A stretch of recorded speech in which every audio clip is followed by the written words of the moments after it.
Alright, so in the final part of the lesson, we will talk about assembly and using the components, and a little bit about how to turn your components into Kit Bash library parts. Before we do that, I just wanted to show that I did a couple of changes to the gun. I added the ammo clip, the flashlight. It's maybe not the best flashlight, but you know, if I decide to post it later, I may end up changing it. But it's good enough to give it something extra, like an extra accessory, basically. I edited the trigger a little bit, added some grooves to the button.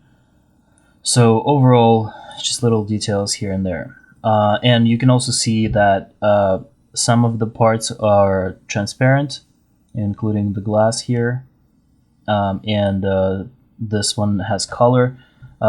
This is pretty straightforward. You just right click on the body that you want to change, click appearance, and then from the library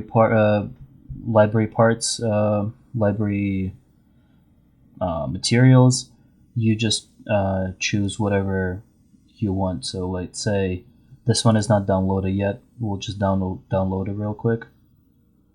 It usually takes like a second.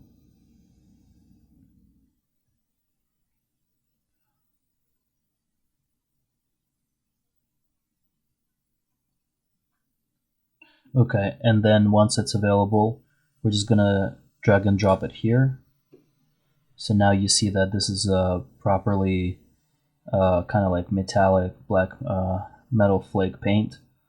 And you can also see that you can apply it between bodies and faces.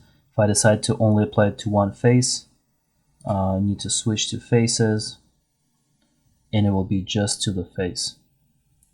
So sometimes it's helpful because Keyshot understands it. The breakdown by materials, if you especially leave the check mark on the import. It's easier, you know, if I wanted to separate this particular face, you know, with least amount of steps.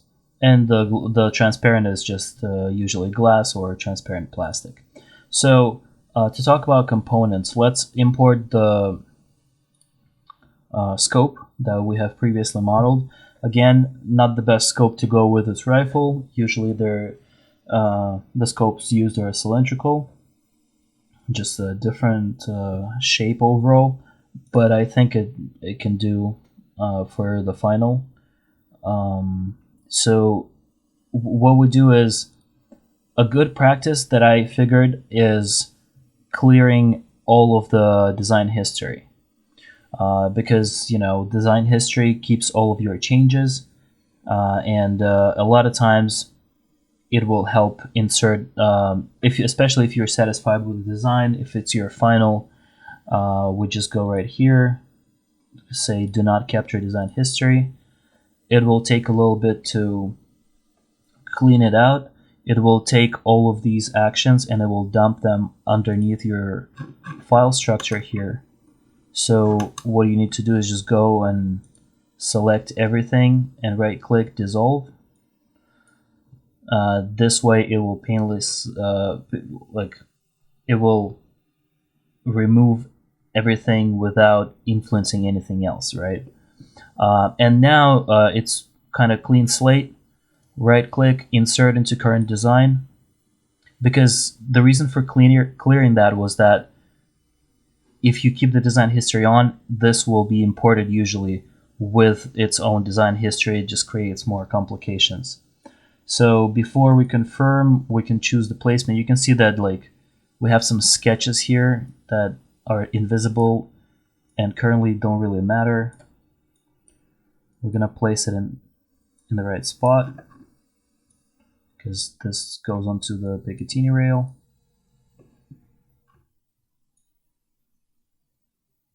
Just needs to look more or less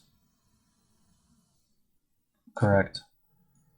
You know, nobody's gonna see it because it's gonna be hidden in terms of how it's attaching. So this way you can keep accessorizing, changing, adding details.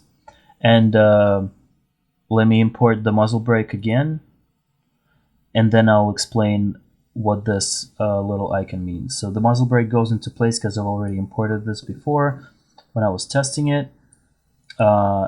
If you're importing and the scale is off, you just go, well, you see how it's protruding. We'll move this body over here, like that. So if the scale is off, you cannot scale components as far as I know. So you just need to go inside, find the bodies, select all bodies and scale them separately. They will still remain in the component. So this little icon right now, it basically means that the component is live and it's connected to this file on the left. Here's what I mean. If we go and open the file separately, we can keep adding, making changes. So for example, let's remove this chamfer by pressing delete and save the file. When we go back here, you can see that this the Fusion is warning us that the file has changed. It's not the latest version. We can choose to ignore and break the link. Right click. It says out of date. Break the link, so it's gonna break the connection between this assembly and the file. Or we can choose to say, let's just click here and update the files. So you see that the chamfer here is gone. So that's just important when you're working with big assemblies. If all of these parts were separate, I can just open them individually, make changes, super convenient. One last thing, if I wanted this ammo clip to be separate, turn this into a component, I will need to find the body in the browser, and basically all bodies that belong to this element. So this is the body, and I'm gonna say right click, create components from bodies.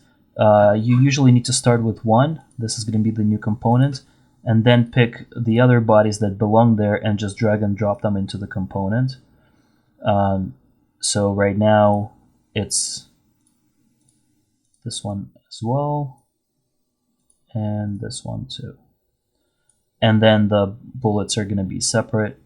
The reason it's useful is that I can right click, save copy as, and turn this into a separate file.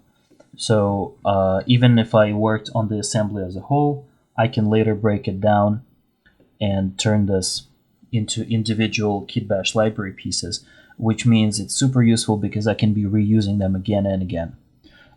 This wraps up the modeling stage, and let's move forward to lesson number 4 and render this rifle.